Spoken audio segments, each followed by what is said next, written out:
Ladies and gentlemen, boys and girls, welcome back to mismapasion, and my personal preseason break is officially over. And with the regular season of European women's football getting off the mark in the last couple of weeks. And with this new season comes some new changes, especially to this channel, as after some considerations, I've come to the decision to now focus on 4 primary areas of women's football, which I'm sure you can easily guess for the most part. As of now, until hopefully in the near future, but we'll see, Misma Passion will be dedicated to covering the Women's Super League, the UEFA Women's Champions League, and additionally any national tournaments that take place like the upcoming Euros for example, as well as general coverage of any interesting topics concerning women's football, whether it is breaking news or personal thoughts that I would like to share with you. The decision to move to this kind of approach is simply because of time. As my personal life continues to progress, I must focus my attention towards real life interests and opportunities so that I can also continue to put some stocks into this channel, and who knows, if the channel continues to grow, maybe I can get lucky and make it my full-time job down the line, but for now, it's still unfortunately stuck in the hobbies category. But that's enough rambling about my personal life. You didn't click this video to hear that sob story. You want to know about what went down in the WSL opening weekend, and for the most part, I think we can say that it did not disappoint, so let's get right into it. From starting off their season with a win and superior goal difference to clinch the title, Chelsea began their title defense against Aston Villa under the new era serial winner Sonia Pastor, who was replacing the outgoing Emma Hayes in the dugout after the Englishwoman took the reins as head coach of the US national women's team. The game was very thrilling and high energy from the word go, with both teams raring to get their seasons off to a positive start. And you will not be shocked to hear that Chelsea were the dominant side in the early goings on of the match, with the likes of Gura in particular looking particularly sharp. To their credit, Aston Villa were doing their utmost to stay in the game and put in the hard yards to not only deny Chelsea the chance to go ahead, but also try and make the best of the few chances they had in the first half. Unfortunately for the villains, their hard work would ultimately come undone thanks to an excellent strike from Canarid right at the edge of the box to give the champions a lead right on the verge of halftime. Both teams came out swinging in the second half, and the momentum did now shift to the opposition as it was Aston Villa's turn to put the Blues under pressure.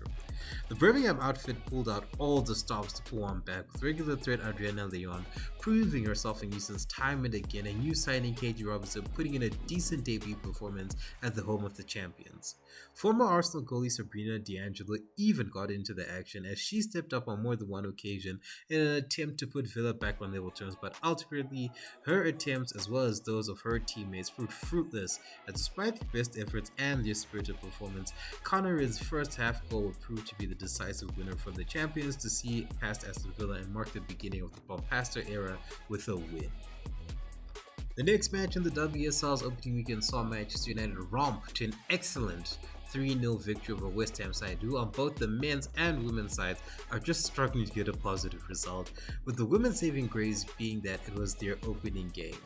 Unintentional slander aside though, Manchester United effectively dominated the game from start to finish, with former Barcelona player Jace opening the scoring for the Red Devils, and bar a quarter routine that almost yielded something for the visitors. United ended their half with another goal, but this time it was Galton who struck a shot so well to allow the home team to cruise in the second half, which yielded the third and final goal, courtesy of Grace Clinton, who was essentially left all alone by the West Ham defense, which allowed her to head home from a relatively short distance.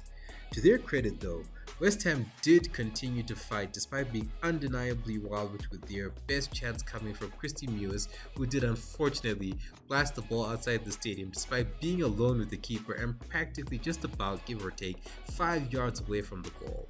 And in the end, Manchester United run out 3-0 winners in a definitive victory to start the WSL campaign with unmitigated superiority. A goal fest truly kicked off in the next game. We saw Brighton and Hove Albion playing host to Everton. Both teams started well enough, with either side firing off some early warning shots to one another. It would be Brighton, however, who would draw first, but as new signing Kiko Seke managed to outmuscle opposition's defender off the ball before lobbing it into a virtually empty net as the keeper was well off her line. Having seemingly come back from their early shock, Everton looked to get themselves back into the game in the second half, and their efforts were promising up until a well-worked counter-attack from Brighton saw Seike get picked out amongst all the options and hit the ball home to double her tally and the team's score. The Toffees, despite their efforts, continued to struggle against the rampant Seagulls, which was well defined by their concession of a penalty, which was easily dispatched by another new Brighton signing in Fran Kirby. The misery was ultimately compounded by none other than Seke, who was effectively oozing confidence as she rifled in a peach of a goal from just outside the box into the top corner to make WSL history, as her hat-trick is the first ever one to be scored on a player's debut in the entirety of the WSL's history. This was a really fun match to bear witness to, especially as a neutral. The heavyweight encounter between Arsenal and Manchester City was up next in what was definitely going to be an undeniably charged affair, not least of which due to the return of Viviana Miedema so soon to North London, having departed on a free transfer at the end of last season.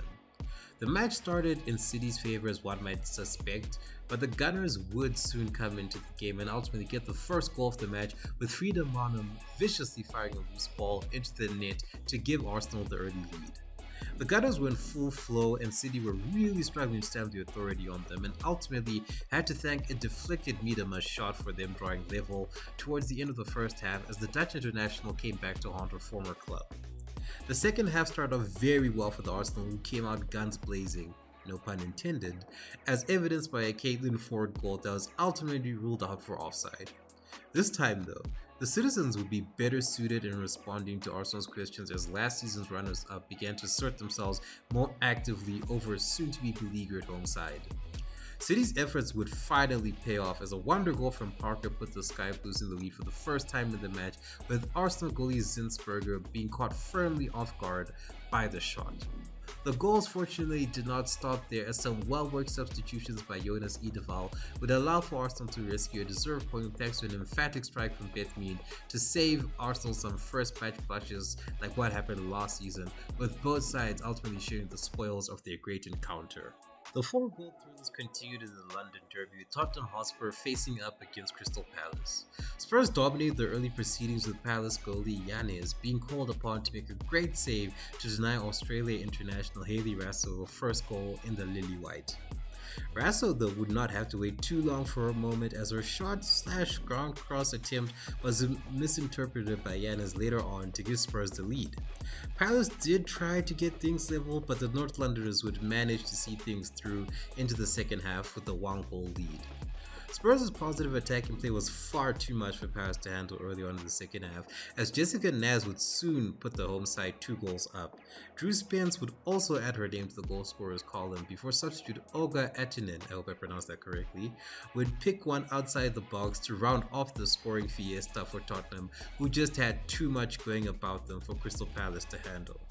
The frustrations would eventually boil over for the Palace outfit, and this was personified by the double yellow received by Brooke Aspin in quick succession, who became the first player of the new season to receive her marching orders in what was a professional demolition job of her team by Tottenham. Our final Week 1 fixture saw Leicester City make a trip to Merseyside to face off against Liverpool.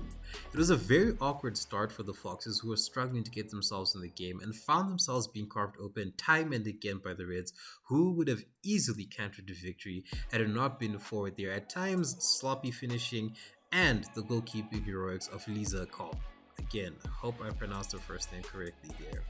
Liverpool's efforts did finally yield something tangible, as Sophia Roman-Hogg disguised a header to give the home side a much-needed goal heading into the second half.